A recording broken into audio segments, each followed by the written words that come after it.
Falta uma semana para o Natal dos Bushikins. E como vou comemorar? Com moderação e circunspeção. Na família Gladwell, fazemos um Natal moderno de meados do século. Simples, elegante, minimalista. Muito do menino Jesus em uma manjedoura escandinava de couro e jacarandá de bom gosto, sem areia, sem renas, sem elfos. Não é o caso do meu colega Ben Nadaf Hafrey. Os globais impõem um limite em dólares para presentes, como controles de preços em algum estado socialista. Os Adafres passam meses pensando no que dar uns aos outros. Os Gables compram uma árvore no último momento e ficariam mais felizes se pudéssemos simplesmente levar tudo para fora, ao redor do Pinheiro Douglas no quintal.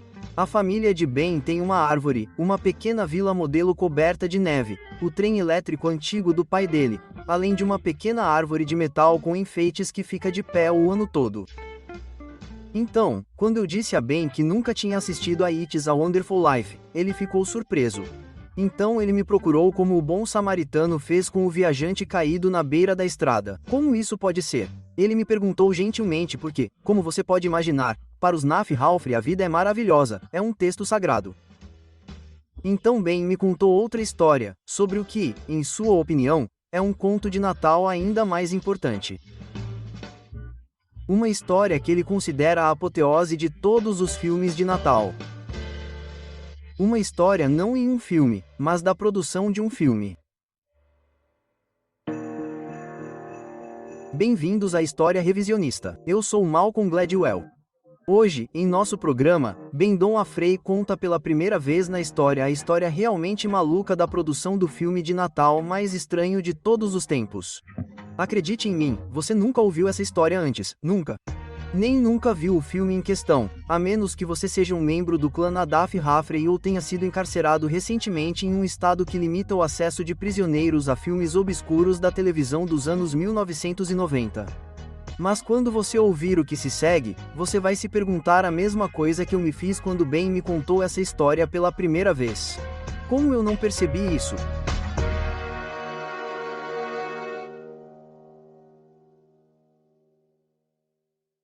Ao contrário de Malcolm, eu adoro filmes de Natal. Todo ano, assim que o dia de ação de graças acaba, eu começo a assistir A Esposa do Bispo, Milagre na Rua 34 ou A Felicidade Não Se Compra.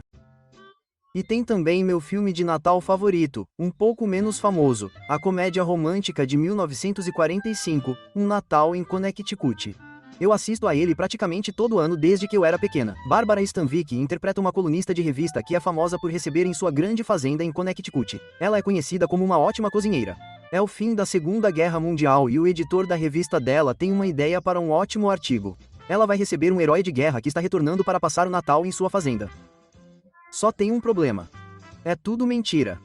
Ela não mora em Connecticut. Ela mora em um apartamento minúsculo em Nova York. E ela não tem a mínima ideia de como cozinhar.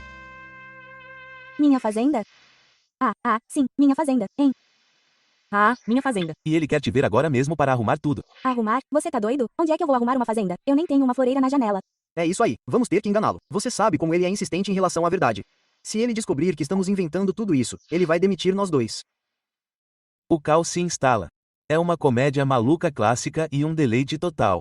Mas o que eu realmente quero contar a vocês neste episódio é o que aconteceu depois que eu descobri, meio por acaso, que havia um remake do meu filme de Natal favorito.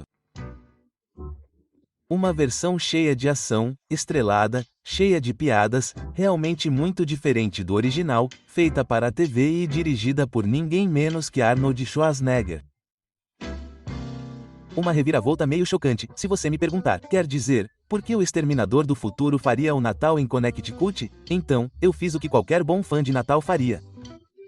Conversei com uma dúzia de pessoas sobre algo que aconteceu há 30 anos por muitas horas para entender a história real e descobri no processo o que considero o maior conto de Natal de todos os tempos. Contei a história muitas vezes, nunca a contei oficialmente. É uma grande história. Então, se você tiver tempo, eu a contarei a você. Este é Stan Brooks. No início dos anos 1990, ele era um produtor independente de filmes para TV. Então, eu estava desenvolvendo filmes e um amigo meu conseguiu um emprego na TNT e fiz o primeiro filme para ele. A TNT foi lançada em 1988, no início da revolução da televisão a cabo. Naquela época, como agora, a TV a cabo era cara, mas estava crescendo. O objetivo era aumentar a conscientização para que as pessoas assinassem. E com os canais funcionando 24 horas por dia, 7 dias por semana, havia muito espaço para preencher, o que levou a um boom de filmes para a TV. O primeiro filme de Stan na TNT foi um grande sucesso. Então ele deu outra mordida na maçã. E ele me ligou e perguntou, o que você quer fazer agora? Então eles disseram, em 1 milhão de anos, você me deixaria fazer um remake da biblioteca da MGM, porque era o que Ted possuía. E ele disse sim, escolha apenas um. Filmes de Natal sempre dão certo. E havia um que Stan amava no Natal em Connecticut. E eu conhecia o filme de Barbara Stan, então eu disse, bem, esse pode ser bom. Foi bem quando Martha Stewart estava explodindo. Eu pensei, bem, e se essa for Martha Stewart? E se ela estiver na TV e tiver um império e for tudo falso? E eles adoram a ideia, e fomos para a corrida. Ele contratou um roteirista para trabalhar no roteiro para a televisão. Foi ótimo porque você podia fazer o seu trabalho. Esta é Janet Brownell, uma das maiores escritoras de filmes para a TV de todos os tempos, roteirista de Eloise at the Plaza, 12 Encontros para um Natal, Dias de Nossas Vidas e da reescrita não creditada de Papai Noel, de Tim Allen. Ela adorou o original Um Natal em Connecticut. Quer dizer, é encantador e, para ser justo comigo, o rascunho original estava bem próximo. Janet escreveu um rascunho do roteiro para o remake de Stan. Nós o entregamos e eles dizem, isso é bom, precisamos de um filme de Natal. E agora eu tenho um programadorzinho simpático de Natal e nada mais. Hollywood está em meados de 1991. O remake de um filme de baixo orçamento para a TV de Janet e Stan não é realmente o tipo de coisa que faz as pessoas falarem, mas eles estão progredindo. Ele escolheu a estrela de cinema da velha guarda Diane Cannon para o papel principal como a personagem Martha Stewart e fez uma oferta para um diretor. E então um dia o telefone dele toca. Oh! Assistente dele diz que é um grande agente de Hollywood chamado Lou Pitt. Agora, entenda, eu estou no ramo de filmes para a TV. Esses caras nunca me ligam. Então, se eles me ligam, nunca é bom. E ele pega o telefone e diz, você tem um diretor para seu filme de Natal e Connecticut? E eu disse, bem, quase. Sim, podemos ter uma oferta. E ele disse, ok, bem, se ele não disser sim, quero que você considere meu cliente. E eu disse, ok, estou esperando para ouvir o nome. E eu disse, quem? E ele disse, Arnold Schwarzenegger. E eu comecei a rir. Ah, ele estava totalmente chocado. Lou Pitt, o lendário agente de Arnold Schwarzenegger. Isso é hilário, Lou, não, sério. Isso é uma piada? Isso é uma piada? Ele disse, não, sério. Eu digo, não vou fazer um filme de Natal para a TNT. Para deixar claro, Arnold tinha acabado de filmar o épico O Exterminador do Futuro 2, de James Cameron. À vista, baby. Oh, Exterminador do Futuro 2 é aquele em que Arnold Schwarzenegger interpreta um ciborgue assassino enviado do futuro para proteger o jovem John Connor de um ciborgue assassino diferente, também enviado do futuro, para matá-lo. Como você pode imaginar, uma trama dessas exige muito trabalho de produção elaborado. Foi uma produção cinematográfica em uma escala praticamente inédita, especialmente em Los Angeles. A produção realmente mudou o curso de um rio para filmar perseguições em alta velocidade nos extensos canais de controle de enchentes de Los Angeles. De qualquer forma, voltando para Stan e Lou, o agente. Eu digo, Lou, por que diabos Arnold Schwarzenegger faria isso? Ele diz, bem, aqui está o porquê. Arnold Schwarzenegger tinha 44 anos. Ele tinha 2 filhos. Ninguém é um herói de ação para sempre. Talvez fosse hora de explorar algumas alternativas. E então ele estava meio cansado depois de T2 e ele disse a Lou, eu gostaria de dirigir um filme. Aspas. A coisa de dirigir era meio fora da caixa, fora do comum. E eles disseram, bem, tudo bem, vamos montar um grande longa-metragem. Ele disse, não, eu quero baixo risco. Se eu fizer um trabalho terrível, não quero que ninguém fique chateado. Não quero um orçamento grande e quero que seja familiar porque não quero nada controverso. Nada. Só quero algo muito simples e o único que se encaixasse no projeto era Natal em Connecticut. Então eu disse, ok, eu te ligo se esse cara passar. E eu entreguei o telefone e meu coração disparou. Eu pensei, o quê? E eu disse, sim, estou falando sério. Eu li. Acho que ele gostaria, então me faça uma oferta. Stan recebe sinal verde dos executivos da TNT. Há algumas negociações e eles oferecem $100 mil a Schwarzenegger. E então, uma noite, o telefone de Stan toca. Eu atendo e ouço Sam Brooks. Sim, por favor, votem em Arnold Schwarzenegger. E agora estou falando sério, consigo ver meu coração batendo. E ele diz: Olá. Eu digo: Arnold, você é o cara com esse roteiro de Natal? Eu digo: Sim. Ele diz: É fantástico. Eu adoraria dirigir. Eu digo: Ok. Ele diz: Mas tenho que filmar em Los Angeles e tenho que fazer isso nesses dias. E ele diz: E tenho algumas anotações sobre o roteiro. Eu digo: Ok. Você pode estar aqui em 1 hora? Aspas. E eu digo: Não. Ele diz: Você pode estar lá na quarta-feira? Eu digo: Sim, eu poderia estar lá na quarta-feira. Aspas. Ele vai para uma reunião no escritório do Arnold em Santa Mônica. Então, agora eu vou para essa reunião na quarta-feira e você entra e tem um saguão gigante e a primeira coisa que você vê é o exoesqueleto, a coisa de metal com os olhos vermelhos do Exterminador do Futuro. Então não há dúvida, quer dizer, os pôsteres estão na parede, mas não há dúvida quando você entra e vê essa coisa de 2 metros e 13, você pensa: Ah, droga. Eu sei onde estou, meu coração está batendo forte. E eu entro e ele está em seu escritório, que é enorme. É do tamanho de um campo de futebol. E ele está em um, você entra por um lado e ele está do outro. Então, você tem que passar por todos os adereços e outras coisas. E então ele está em uma mesa enorme com uma cadeira gigante. E atrás dele há uma estante de livros, mas com todos os prêmios do MR, Universo. Não coisas de filmes, são todos os prêmios de fisiculturismo. E eu lembro que estávamos lendo o roteiro e eu disse: Ei, eu quero usar o banheiro. E ele apontou para mim, levantando o bíceps e apontando assim. O bíceps dele fica limpo. Ele diz: É para aquele lado. E eu digo: Foi só para me mostrar seu bíceps? E ele diz: Eu tenho que mostrar as armas sempre que posso. E eu realmente: Ok, então esse cara definitivamente tem senso de humor sobre si mesmo. Eles se sentam. Arnold tem anotações sobre o roteiro. Ele queria mais humor e um pouco mais de Jeopardy. E então nós adicionamos uma espécie de grande sequência de ação no começo, onde ele resgata o garoto e, de repente, Janet Brownell, que escreveu o roteiro original do remake, está olhando para um filme muito diferente. A coisa toda deu uma guinada de 180 graus naquele ponto. Era como se fosse o que é, e Stan simplesmente não queria perdê-lo. E eu fiquei tipo: Ok, eu realmente não vejo isso. Mas se o filme for aprovado, eu não dou a mínima. Arnold quer que eles chamem outra pessoa para dar um toque especial no roteiro. Ele queria mais humor. E aconteceu que meu melhor amigo no mundo tinha escrito Commando. Commando, o filme de ação de 1985 estrelado por Arnold Schwarzenegger, que o crítico do La Times descreveu como um filme sangrento que agradou ao público e uma exibição de fogos de artifício glorificada. E Arnold adorou e disse: Ei, você acha que consegue fazer com que ele faça um passe para a comédia? Aspas. Jeff Loy, o amigo que escreveu Commando, é contratado para reescrever com seu parceiro de roteiro. Entramos, ele está sentado em um sofá branco, meu bem. É literalmente do comprimento da maior limusine que você já viu na vida.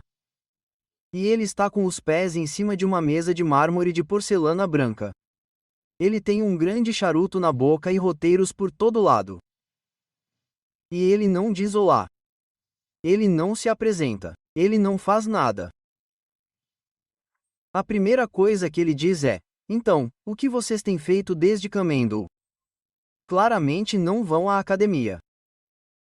Só preciso dizer que todos neste episódio farão suas próprias imitações de Schwarzenegger, o que é bom porque, embora não tenhamos conseguido uma entrevista com ele, sinto que ele está aqui conosco em espírito. De qualquer forma, eles se acomodam e começam a reescrever o filme no estilo Commando. Então foi aí que as coisas meio que saíram dos trilhos para mim, pessoalmente, porque é como se isso estivesse se tornando algo completamente diferente. Simplesmente Schwarzenegger se transformou em algo maior que a vida. Quer dizer, ela fez um trabalho incrível. Não fizemos nenhuma mudança estrutural realmente grande. É tudo culpa dela. Mas um diálogo passa e tentamos encontrar mais visão. Eles começam a escrever o roteiro. Um grande trabalho para qualquer diretor é dar notas sobre as reescritas. Schwarzenegger estava pedindo ajuda aos seus amigos diretores, incluindo o lendário diretor de comédia Ivan Reitman, o cara que fez Ghostbusters. Todos estavam trabalhando para concretizar a visão de Arnold. Agora, você tem que entender que em Commando, ele fazia isso o tempo todo. Ele dizia: eu tenho uma ótima ideia. Olha, é isso que eu quero fazer. Quando o cara vem para cima de mim, eu quero jogar uma serra circular nele e cortar o braço dele. E então eu vou pegar o braço dele e dar um soco na cara dele com o braço velho e aí a gente ia. Bem, nós gostamos da parte de sair voando. Podemos fazer a parte de sair voando? Aspas. Então, tipo, nosso trabalho não é ir embora. Talvez isso não vá dar certo. Nosso trabalho é fazer dar certo. E não ajuda que no dia seguinte ele diga: ok, estamos indo muito bem. Estamos realmente chegando lá. Está realmente chegando onde eu quero que esteja. Então, eu dei para Stephen, e Stephen falou comigo ontem à noite, e ele disse que eu tenho que tomar muito cuidado, e é isso que eu quero que você faça. E de novo, eu fiquei tipo, Stephen é o cara da academia. Stephen é quem é Stephen. Aspas. E então de repente, conforme você vai, sabe, conforme ele começa a falar mais, você pensa, ele está falando sobre Steven Spielberg. Isso estava começando a parecer um trem no qual ninguém pisaria. Na TNT, os executivos tinham uma vaga noção do que estava acontecendo. Não é assim que se faz agora. Lori Pousman, uma das executivas da TNT. Seja você famoso ou não como diretor, isso não acontece. Deixar alguém ir e mudar as coisas tanto quanto nós mudamos. Enquanto isso, eles escalaram o resto do elenco do filme. Juntando-se a Diane Cannon, estaria além da excêntrica de Hollywood Tony Curtis, provavelmente mais conhecido por contracenar com Marilyn Monroe em Quanto Mais Quente Melhor. Junto com ele estaria o ex-astro da música country Kristofferson. Aqui está o vice-presidente sênior de produção da TNT na época, Nick Lombardo. Mesmo quando eles escalaram o elenco, pensei, bem, esse é o elenco mais estranho de que já ouvi falar. Quer dizer, a ideia de que essas pessoas se encaixam não fazia sentido algum. Quer dizer, Diane Cannon e Chris Christensen no mesmo quadro. Faz uma estrela nascer quando ele está segurando Bárbara Streisand. Olha, orgânico. Então, armado com um dos elencos mais estranhos e talentosos da história do cinema, um orçamento comparativamente pequeno de US$ 3 milhões, uma vaga em uma rede de TV a cabo emergente e um roteiro baseado em uma comédia maluca dos anos 1940 que foi relançada por dois dos roteiristas por trás de um grande sucesso dos anos 80. Um ex-fisiculturista austríaco recém-saído de sua reprise como um ciborgue viajante do tempo se preparava para dirigir seu primeiro filme de Natal. Como produtor de filmes para TV, você nunca chega perto de algo tão quente. Simplesmente não chega. Quer dizer, estávamos todos um pouco nervosos com a coisa toda, sabe? Porque é como se você estivesse brincando com fósforos e sabe? Ah, sim, foi o Arnold que dirigiu. Sabe, para nós as US$ 3 milhões era muito dinheiro. Não sei. Não sei como era. Ele queria provar que conseguia ser um diretor. E todo mundo estava prestes a descobrir se ele conseguia ou não.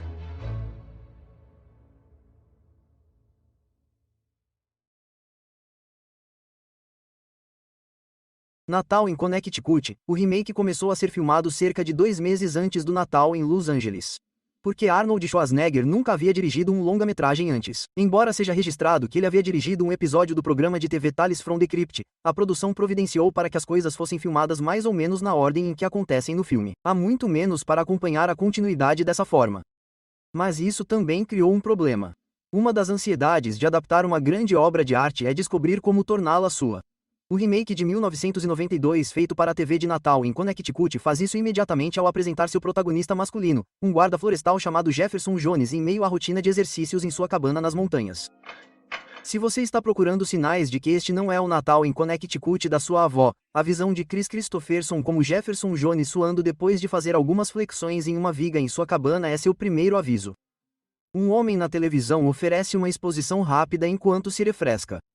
Na última hora, especialistas preveem que esta deve ser a maior tempestade a atingir as montanhas rochosas na última década. Mais de 1,20 m de neve devem cobrir a área nas próximas 48 horas. O telefone toca. Outro guarda está ligando para dizer a Jones que um garoto se perdeu na nevasca. Ele precisa sair e procurá-lo. Esta é a lendária sequência de ação que Schwarzenegger havia solicitado. Eles filmaram a nevasca em um estúdio de filmagem. É o momento em que Jefferson Jones se torna um herói, e é por isso que ele é convidado para ser o convidado de Elizabeth Blaine para seu especial de Natal em Connecticut. Tem que ser épico. Tem que ter aquela sensação de Arnold Schwarzenegger. Infelizmente, o Exterminador do Futuro não é assim. Aqui está Jim Wilberger, diretor de produção. Sabe, há uma cena em que Christopherson, de repente resgata o garoto e você o vê rolando por uma pequena colina de neve que foi filmada no palco.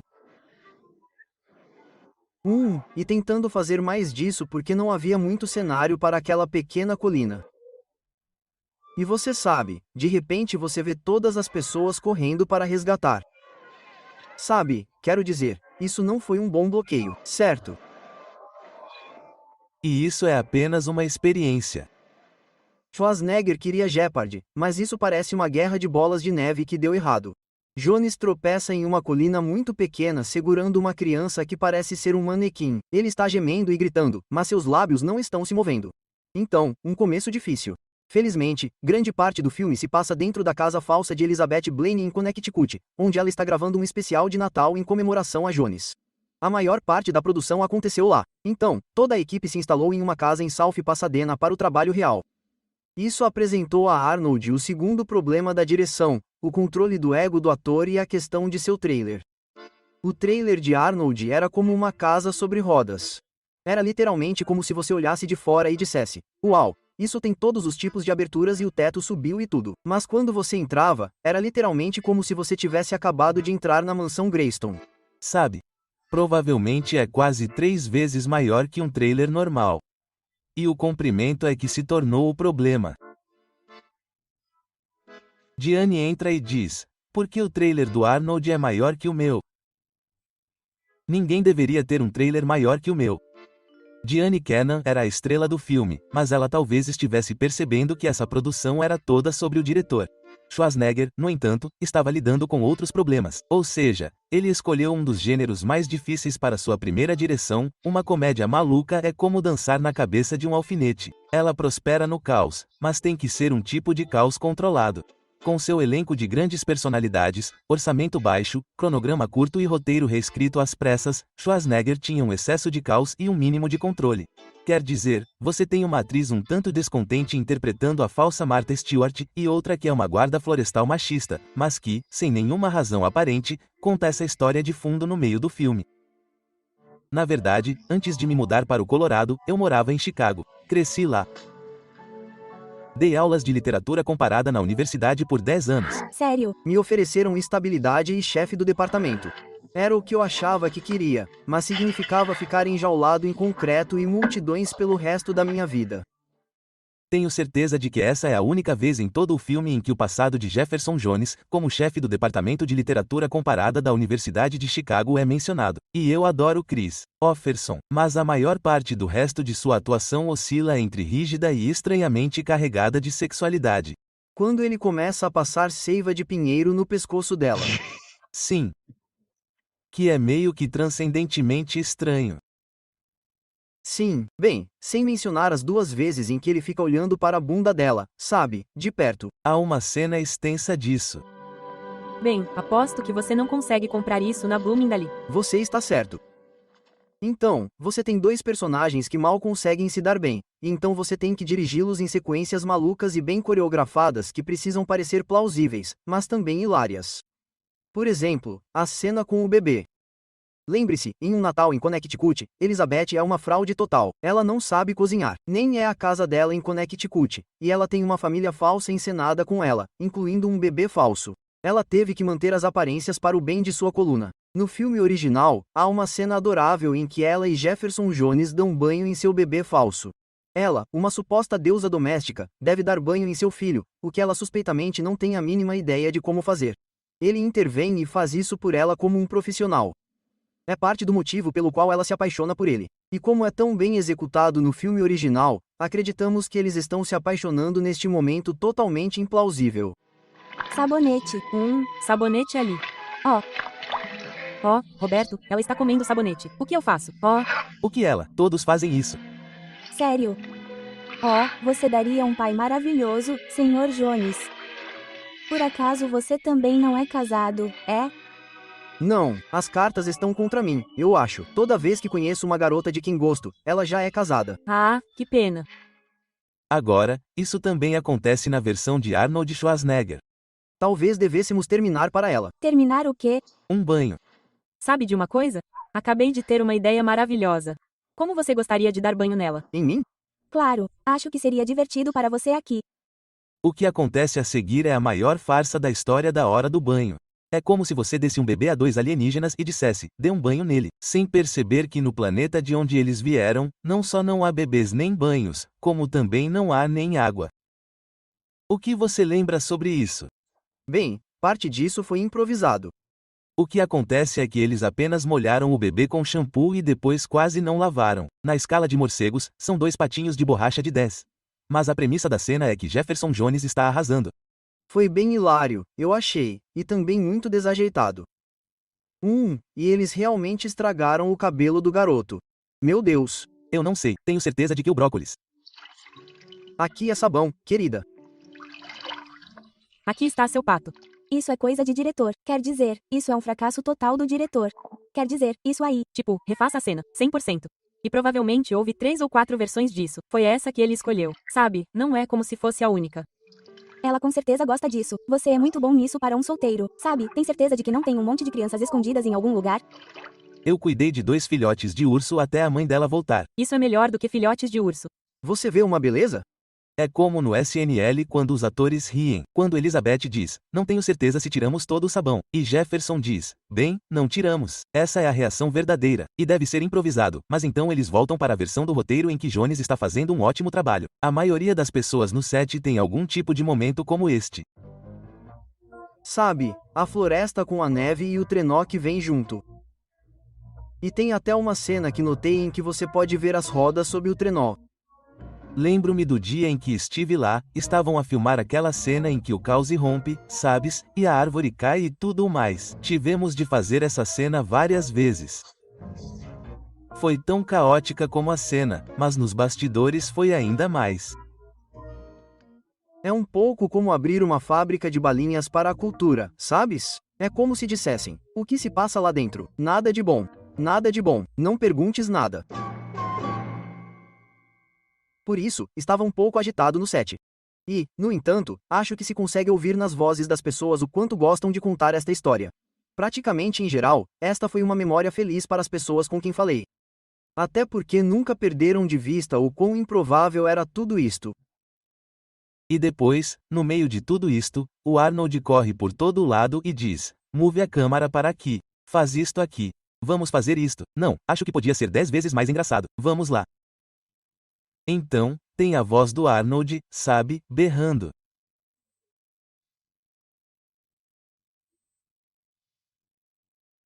E essa foi a outra coisa que eu realmente lembro, que enquanto isso estava acontecendo, enquanto fazíamos esse pequeno filme, ele estava nos cinemas com O Exterminador do Futuro 2, e estava fazendo números que ninguém nunca tinha visto antes, e nós estávamos no set quando ultrapassou os 500 milhões de dólares.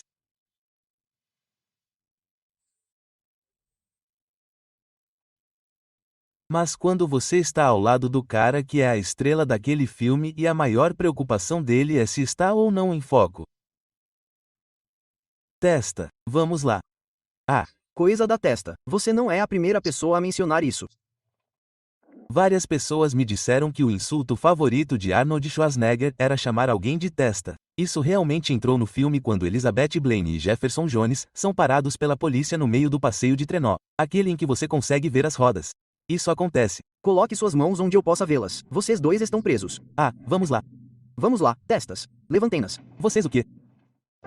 Na verdade, essa é uma grande parte do motivo pelo qual adoro esse filme. Ele tem uma espécie de qualidade improvisada de free jazz. É estranhamente autorreferencial e também muito fofo. É como se você pudesse ouvir a voz de alguém quando ela está sorrindo. É assim que esse filme parece. Porque mesmo correndo o risco de ser rotulado como um testa de vento que não conseguiu dirigir o filme, Arnold Schwarzenegger estava aparecendo todos os dias e dando tudo de si. Para os cinéfilos da equipe, era um sonho que se tornava realidade trabalhar com ele ou com uma lenda como Tony Curtis. Sabe, foi uma viagem a Oz que eu sabia que duraria pouco, mas era algo que eu iria aproveitar o máximo possível. Depois de 20 dias de filmagem, o filme foi concluído. Eles deram uma festa no restaurante de Arnold Schwarzenegger. Era época de Natal e todos eles ganharam moletons com o nome do filme na frente. E atrás tinha uma foto do Arnold com um chapéu de Papai Noel, usando óculos escuros e dizendo algo como: não consigo lembrar o texto inteiro, mas ele usou a palavra, sua testa. Mais tarde, Jim foi gentil o suficiente para me enviar uma foto do moletom. Estava escrito nas costas: mais neve, sua testa. Essa é a minha imitação de Schwarzenegger com o filme pronto, pós-produção e estreias iminentes. Isso é depois do intervalo.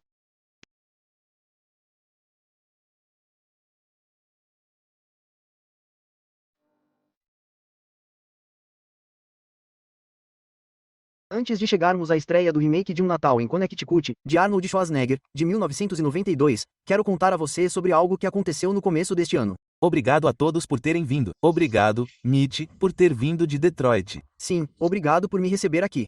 Malcolm entrevistou Mitch Albom ao vivo no palco do 92N The Street Y. Albom é o autor de best-sellers de uma quantidade absurda de livros, mas ele provavelmente é mais famoso pelas terças-feiras com Meu. Ele e Malcolm estavam lá para falar sobre seu novo romance sobre o Holocausto, O Pequeno Mentiroso.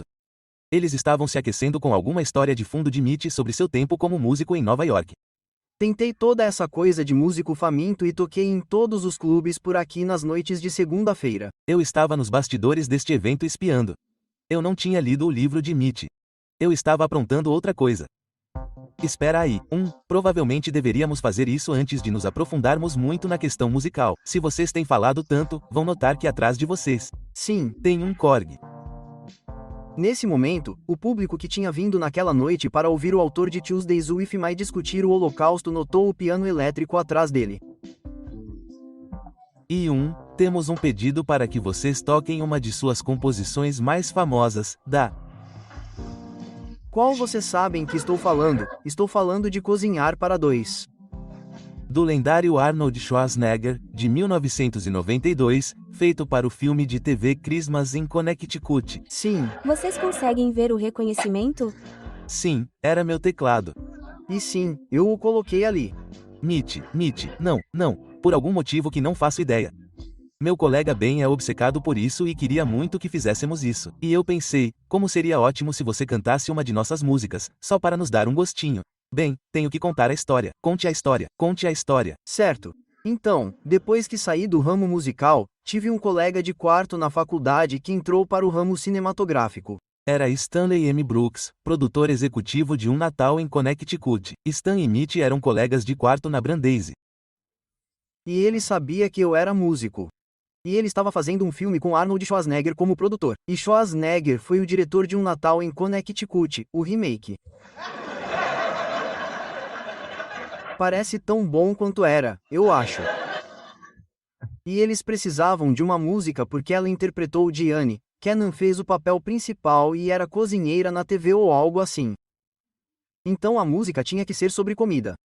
E eles queriam usar a receita do amor de Harry Kick ou algo assim, mas não tinham dinheiro para isso. Sim, Então Stan me ligou e disse: precisamos de uma música que seja otimista sobre comida para o filme do Arnold Schwarzenegger. Você pode fazer isso, sabe? Eu disse: bem, quando você precisa dela? Quinta-feira, sabe? Era terça-feira, sabe? Então, eu simplesmente fui e escrevi uma pequena canção, e minha esposa é uma cantora fantástica. E eu disse: querida, você pode cantar essa música porque não temos tempo para procurar mais ninguém? E ele ouviu e disse: gostei do pão, mas da garota. E foi assim que a música foi escolhida. sim, Quero que você a toque. Acho que você deveria. Então foi assim. Agora lembre-se que tinha que ser sobre comida. Então foi assim. Vamos para a cozinha. Tenho algo pronto, apetitoso e novo. Aqui vai uma dica. Estamos cozinhando para dois. Lá dentro do forno, algo quente e amoroso. Os amigos não ririam se soubessem. E é verdade. Estamos cozinhando para dois. Aqui está o cerne da ponte. Eu era uma sopa para uma garota. Sobras todas as noites. Mais uma vez eu provei seus beijos. Eu estava jantando à luz de velas. Aqui está uma receita para todo mundo ver. Pegamos um pouco de mim e um pouco de você. Deixamos cozinhar. Estamos cozinhando para dois. Eu te amo. Tchau, tchau. Estamos cozinhando para dois.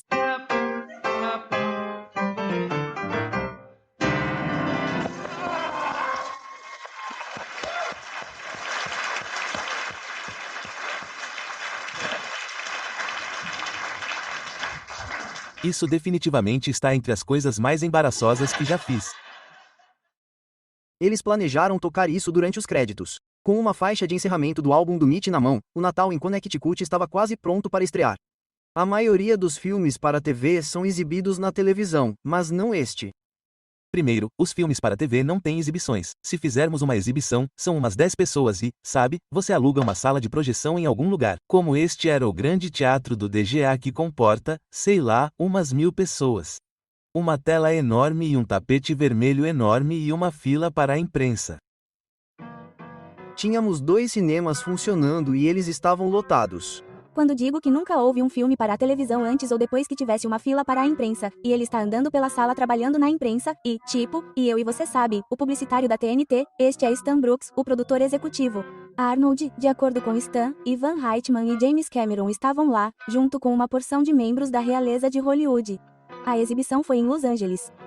Foi uma sensação na mídia. Cuidado, Hollywood, tem um novo diretor na cidade e ele está acostumado a causar um grande impacto. Quando você atua, vê diretores talentosos como eu, isso te inspira. Janet Brownell, a roteirista, não estava tendo uma noite muito boa. Lembro de estar sentada na exibição com meu agente e começar a chorar. Eu fiquei meu Deus. Por que você estava chorando? Aspas. Porque é muito ruim e meu nome está nisso.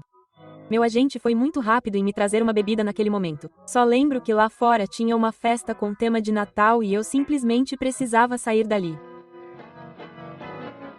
Mas não tinha como colocar o gênio de volta na garrafa. A TNT estava fazendo promoções sem parar.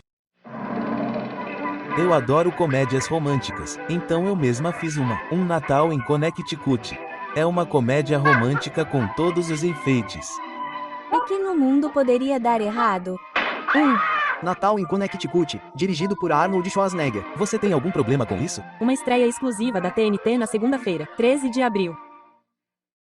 Não sei se vocês perceberam, mas o filme estreou em abril, uma semana antes da Páscoa. Como disse uma crítica, citando, não me pergunte por que um filme de Natal estreia em abril. Como sua então esposa, Maria Shriver, refletiu, ele simplesmente faz isso. Aspas. Ele é um grande fã, não pense ou fale sobre isso. Faça isso.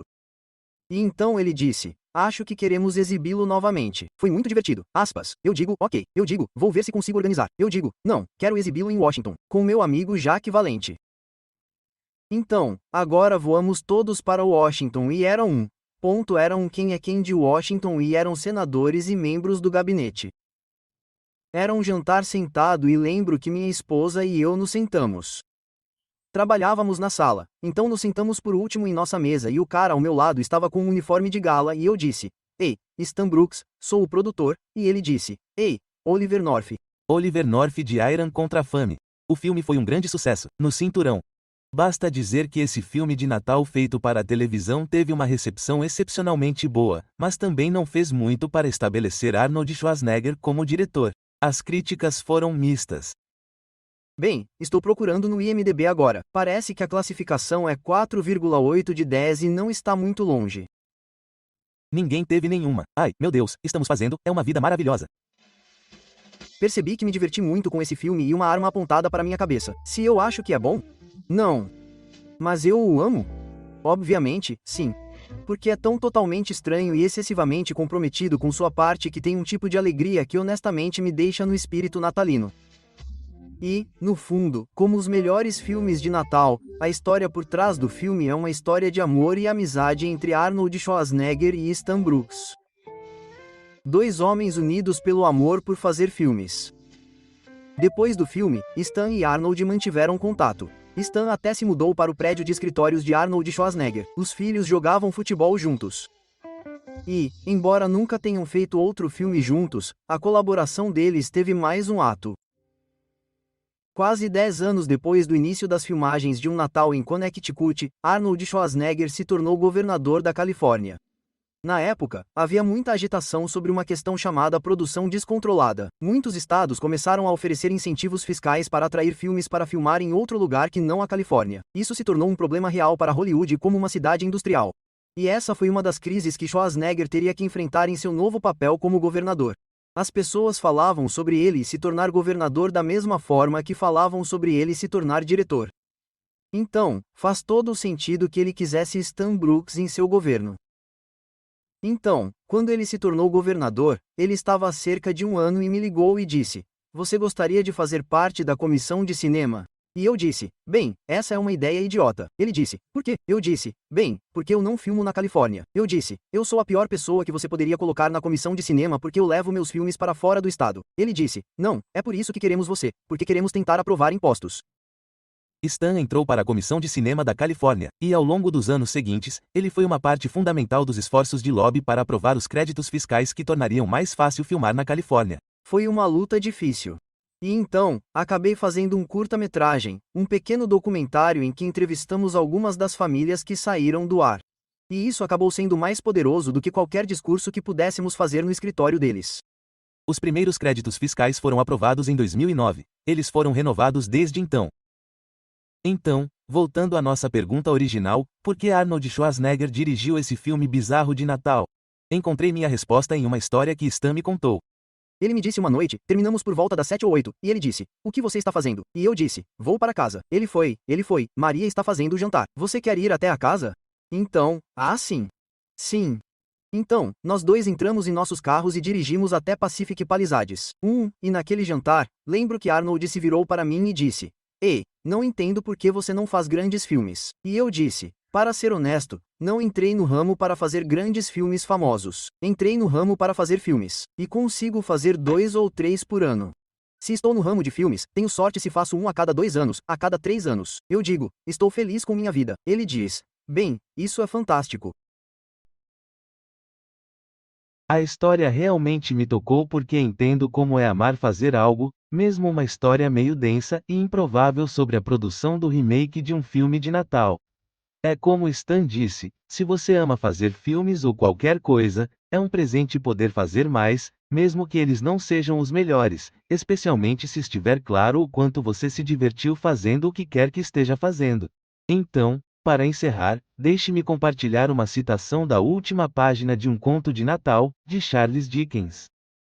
Uma passagem sobre Scrooge depois que ele viu a luz.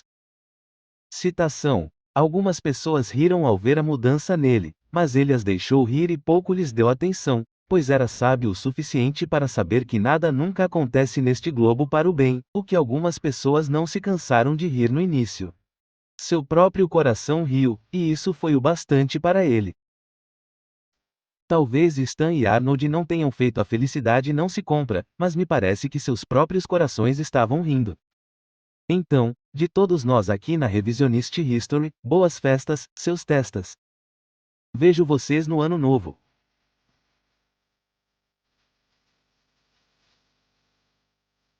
Revisionist History é produzido por mim, Ben Natifre e Lucy Sullivan com Nina Bird Lawrence. Nossa editora é Karen Shakuri.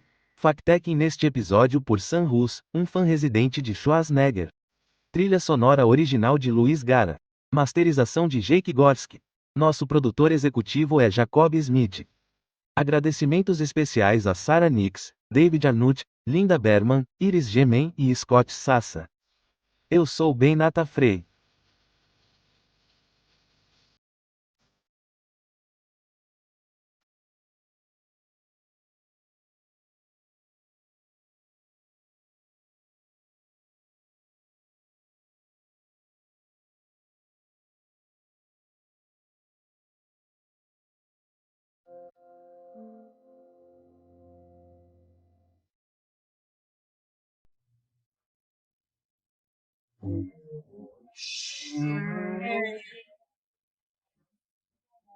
Desejo a vocês um Feliz Natal.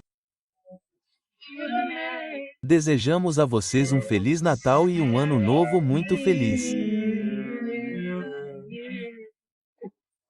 Isso é o pior que eu poderia fazer para ficar bravo com vocês. Difícil.